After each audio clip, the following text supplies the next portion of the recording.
Hi, I'm Josie Jaffrey and I'm the author of a 3-book YA fantasy series called The Sovereign Trilogy.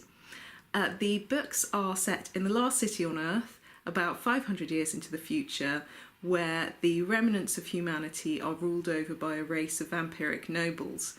The idea is that there has been a zombie apocalypse and very few people have survived that, and in order to protect them from the last few zombies, they have been corralled in this last city by the vampires who have protected them. But the world has changed since that has happened, and the people who now live in this city aren't aware of there being a zombie apocalypse at all. All they know is that they live in this isolated community and that they aren't allowed to leave the city and go into the woods because the woods are full of contamination that will kill them. Now, in books 1 and 2, which are called The Gilded King and The Silver Queen, we follow 2 characters, the first of whom is called Cam, and he's one of the vampiric nobles who is actually uncomfortable with the way that the city has been run.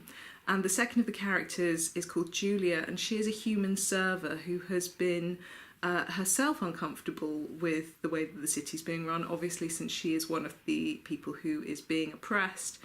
And she has left the city in a clandestine fashion and has found out for herself that the vampiric nobles have been lying to the humans that they have been keeping corralled.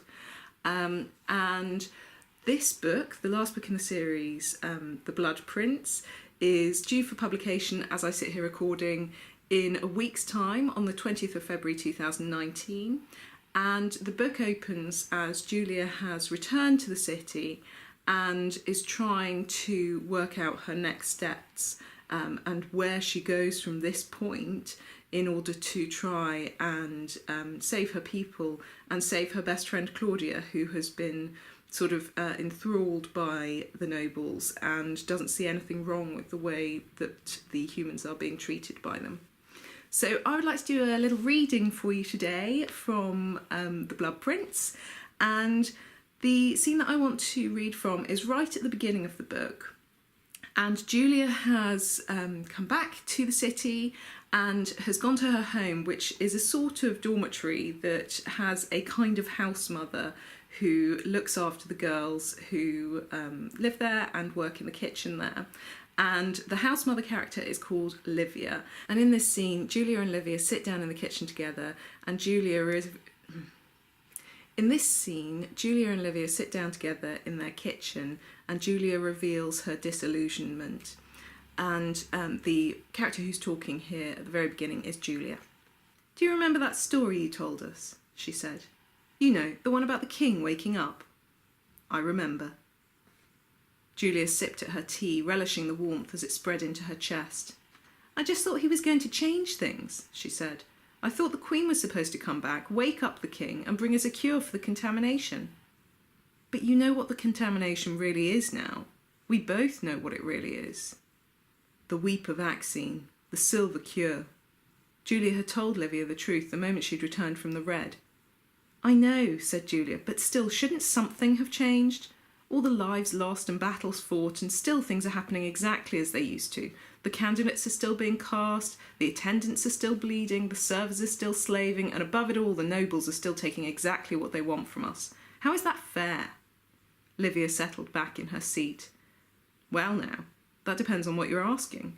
If you're asking how it's fair that they've used us for this long, then the answer is it's not. It's never been fair, and there's no wiping that blame away from them.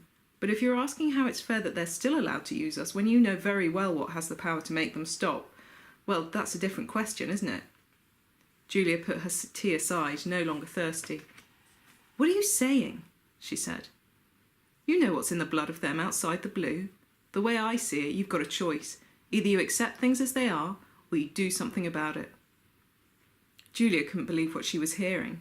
Yes, she'd resolved to change the way that things were in the blue, and yes, the thing that had motivated her was the knowledge that the contamination could be used as a weapon against the nobles, but she hadn't quite put the two together into a course of action.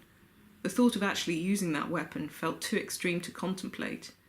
But it was the logical end point, one Julia knew she'd have to accept, eventually. "What about you?" she said to Livia, deflecting. "Me? I'm an old woman. I'll sit here and stitch them as come to me, but I'm not going to war. You're going to have to find yourself some other allies if this is what you want to do. Julia read the subtleties of Livia's expression. It's what you think I should do, she said. I said nothing of the sort. But you heavily implied. Oh, I implied, did I? Yes, Julia said, levelling her gaze at the woman who was almost a mother to her. You did, because this is what you think is right. Well, right is all well and good, but will is a different kind of animal. Without that, nothing ever changes. So, she said, leaning forward to take Julia's hands in hers, is this what you will?